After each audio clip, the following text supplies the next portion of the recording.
Did the Highland clearances kill Scots ingenuity? I think there's a lot of very interesting families in the period of the Highland clearances who ended up fighting on the losing side, the Jacobite side, and who ended up suffering as a consequence. And these were both Lowland families who were Catholic and who had Jacobite leanings like my own family, and also families who were true Highlanders. These are almost ethnically a different group, Gaelic Scots. I think most of the eminent Scots came from the Lowlands.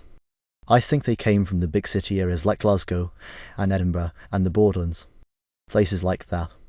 I don't think there were huge numbers from Inverness in the Highlands region.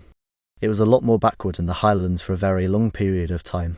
We know this because there are reports of travellers in the UK who went on these long walks through different parts of the UK in the 18th century, and they're describing these almost surreal scenes that they are encountering and going through the Highlands and encountering the locals and being chased around by people with skia and dew, which was the ceremonial knife that Scots carried. It was another world even in the 18th century, even after the Act of Union.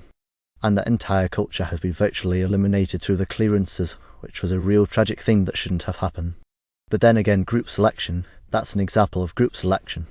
The Lowland Scots and their allies in England through the Sasson Act were victorious in that particular conflict, and they eliminated the group which was producing the most rebellion. And you've got to keep in mind there were 3 separate attempts by Scottish Catholics to actually take over England.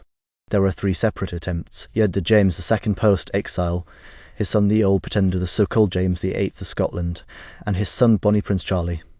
There were 3 separate attacks, 3 separate attempts. The last one was in the 1740s. He probably would have won if he hadn't turned back at Derby. It's entirely possible that could have happened. And to put it this way, I know which side I'd have been on. My ancestors lived in Cheshire, they were Jacobites, and they named their children accordingly with these funny polo